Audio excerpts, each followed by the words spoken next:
Guys, I think I'm about to make history right now. I'm like being so careful with this thing. So, I've Frankenstein cassettes before. Uh, Usually, what you mean by Frankensteining a cassette is this is like here. Let me show you what, just so you understand how crazy it is what I'm doing here. So this is how a cassette works. You see all these screws in here.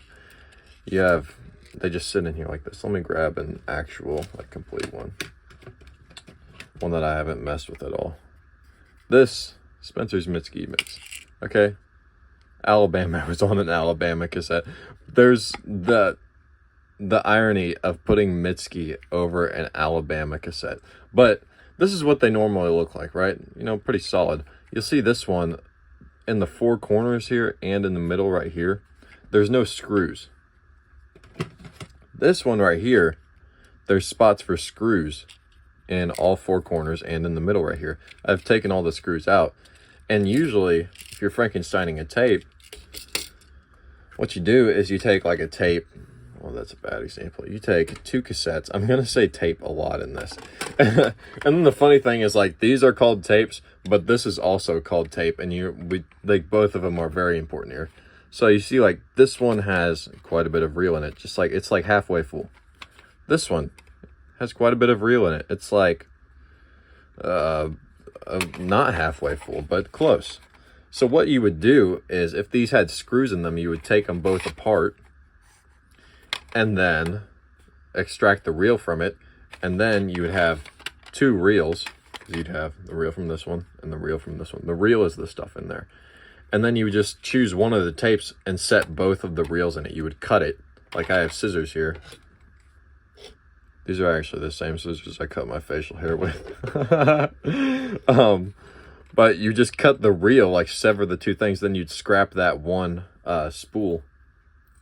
You'd scrap the spool and just throw both of the, pieces with the reel in there. Well, sometimes cassettes don't come with screws, and you can't just take them apart. How do you get a cassette apart that doesn't have screws in it? Like this one doesn't have, there's no screws in the corner.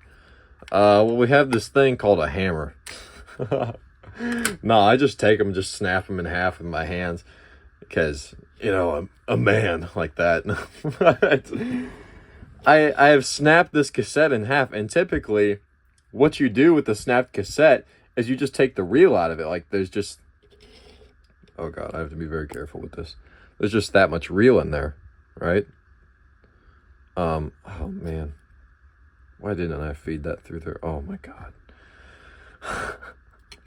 What's happening here, though, is I'm taking two snapped cassettes and smashing them together with tape. I'm taping the tape.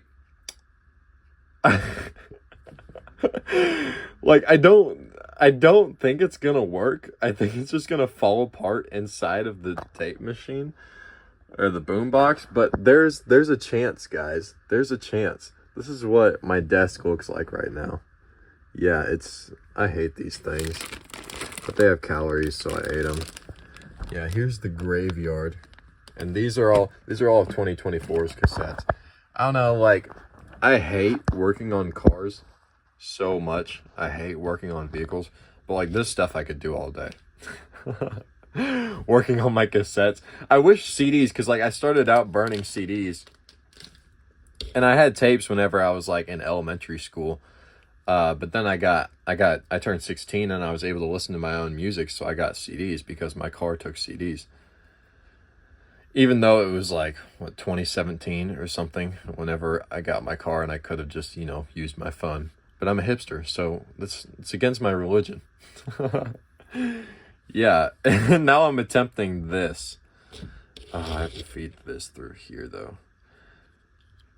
And another thing that makes this really complex is, because I'm dumb and I didn't think about it whenever I was, oh God. So, usually you have your cassette that you split apart, and you just open it like this.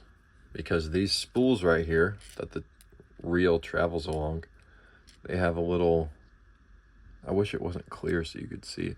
There's a piece sticking up right there, and the spool sits in that piece. So that, you know, and then just gravity holds it down.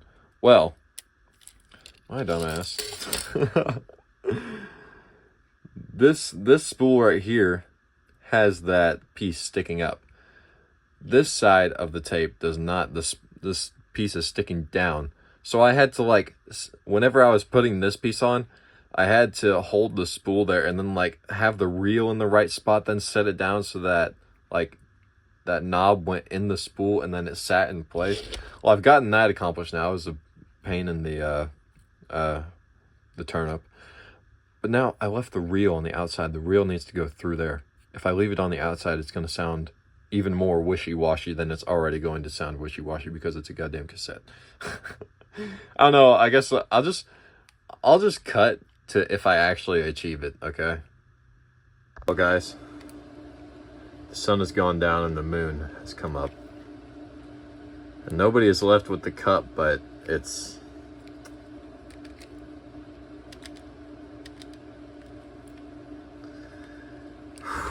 Okay. We're gonna try it.